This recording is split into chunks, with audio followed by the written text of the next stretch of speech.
Bismillahirrahmanirrahim. Assalamualaikum warahmatullahi wabarakatuh. Dan salam sejahtera bagi kita semua. Pada kesempatan kali ini saya akan menjelaskan hasil dari penelitian saya tentang perbandingan konstitusi di 52 negara di berbagai belahan dunia. Adapun yang menjadi spesifikasi dari penelitian saya adalah saya akan membandingkan pengaturan sumpah jabatan presiden dan wakil presiden di Indonesia dibandingkan dengan pengaturan sumpah jabatan kepala negara di 52 negara tersebut. Adapun yang menjadi latar belakang dari penelitian ini adalah yang pertama adalah saya melihat secara teoritis ya bahwa sumpah itu pada prinsipnya merupakan suatu pernyataan kepada Tuhan yang Maha Kuasa yang diucapkan sebelum seseorang dia memulai jabatan yang diembannya. Nah, mengenai pengaturan sumpah jabatan presiden dan wakil presiden dalam Undang-Undang Dasar 1945 telah diatur dalam pasal 9 ayat 1, di mana dalam ketentuan tersebut materi sumpah jabatan presiden Indonesia itu mengatur secara spesifik bahwa ada penyebutan kata demi Allah. Inilah yang kemudian menurut saya pribadi ini menjadi sebuah persoalan, karena kalau kita melihat di pengaturan tentang undang-undang pemilihan presiden dan wakil presiden, untuk bisa menjadi presiden itu tidak mempersyaratkan seseorang harus dari agama Islam, tetapi cukup dia berketuhanan yang Maha Esa, cukup dia mempunyai agama, itu sudah cukup menjadi salah satu persyaratan. Kemudian didukung persyaratan-persyaratan yang lainnya tentunya. Sehingga dari permasalahan itu kemudian saya merumuskan 3 hal. Yang pertama, bagaimana pengaturan sumpah jabatan presiden dan wakil presiden dalam peraturan perundang-undangan selain yang diatur dalam undang-undang dasar maksudnya. Kemudian yang kedua, apakah dengan frasa demi Allah dalam materi sumpah jabatan presiden dan wakil presiden dalam undang-undang dasar memiliki kesamaan dengan pengaturan di negara lain.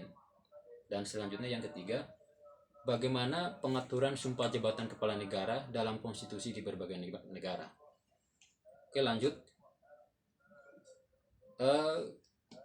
Dalam penelitian ini untuk mempermudah dan bisa menemukan apa yang ditargetkan, kemudian saya membagi dalam 4 parameter. Yang pertama, lembaga yang melantik kepala negara, kemudian adanya pengaturan secara spesifik tentang materi sumpah jabatan dalam konstitusi, kemudian adanya penyebutan nama Tuhan secara umum maupun secara khusus, dan yang keempat, apakah di dalam konstitusi tersebut mewajibkan presiden atau kepala negara untuk menjalankan konstitusi atau hukum yang berlaku di negaranya. Terhadap keempat parameter itu kemudian akan saya teliti di 52 negara. Adapun 52 negara tersebut seperti Albania, Aljazair, Amerika Serikat, Angola, Armenia, Australia, Austria, Azerbaijan, Bahrain, Belarus, Belgia, Bermuda, Kamboja, Costa Rica, Yunani, Guatemala, India, Iran, Israel, Korea Selatan, Lebanon, Luxembourg, Malaysia, Meksiko, Moldova, Belanda, Norwegia, Rumania, Rusia, Afrika Selatan, Spanyol, Taiwan, Turki, Ukraina, Mesir, Fiji, Jerman, Singapura, Portugal, Polandia, Sudan, Tunisia, Uruguay, Filipina, Pakistan, Timor Leste, dan yang terakhir adalah Papua Nugini. Lalu kemudian muncul pertanyaan ya, kenapa saya memilih 52 negara tersebut? Jadi yang menjadi latar belakang saya sehingga memilih ke 52 negara tersebut, karena saya melihat pada intinya ke 52 negara tadi mempunyai persamaan dan perbedaan dengan Indonesia itu tidak terlalu besar gitu. Sehingga ini menjadi menarik untuk saya teliti untuk dibandingkan dengan Indonesia. Kita melihat ya dalam sebuah tesis atau makalah atau sebuah skripsi ya, selalu dalam penelitian harus ada yang namanya teori gitu ya. Jadi untuk teori yang saya pilih di sini adalah teori perbandingan hukum. Secara definisi, teori perbandingan hukum itu adalah suatu teori yang menjelaskan cara untuk menemukan perbedaan atau persamaan dari yang diteliti, sehingga kemudian dari persamaan dan perbedaan itu akan dielaborasi seperti itu. Jadi pada intinya teori perbandingan membahas tentang hal itu gitu. Nah, karena dalam penelitian ini dispesifikasikan mengenai sumpah, sehingga kemudian saya juga mencari referensi literatur yang membahas tentang sumpah jabatan. Di sini dikatakan bahwa sumpah jabatan itu adalah suatu sumpah atau penegasan yang dilakukan seseorang sebelum mengemban tugas suatu jabatan yang biasanya merujuk pada jabatan pemerintahan, jabatan dalam suatu badan keagamaan, dan bahkan sumpah jabatan juga dilakukan dalam organisasi yang non negara atau organisasi masyarakat gitu. Untuk menjawab dari rumusan masalah tadi mengenai pengaturan sumpah jabatan presiden dan wakil presiden di Indonesia, tentu secara konstitusional sudah ada diatur di pasal 9 ayat 1, ayat 2 dan 3. Tetapi sebagai bentuk dari pelaksanaan dari Undang-Undang Dasar, kemudian kita bisa melihat dalam Undang-Undang Nomor 7 tahun 2017 tentang pemilu. Di situ semua sudah dijelaskan mengenai bagaimana pengaturan sumpah jabatan presiden dan wakil presiden RI dari mulai dari tahapan tata cara sampai dengan materi, kemudian sampai dengan janji, semuanya diatur secara spesifik. Jadi kemudian saya juga melihat ini menjadi sesuatu hal yang sangat cukup baik ya kalau saya lihat di negara lain. Lalu kemudian saya menemukan satu hal yang menarik ya ketika saya melakukan perbandingan dengan negara-negara lain.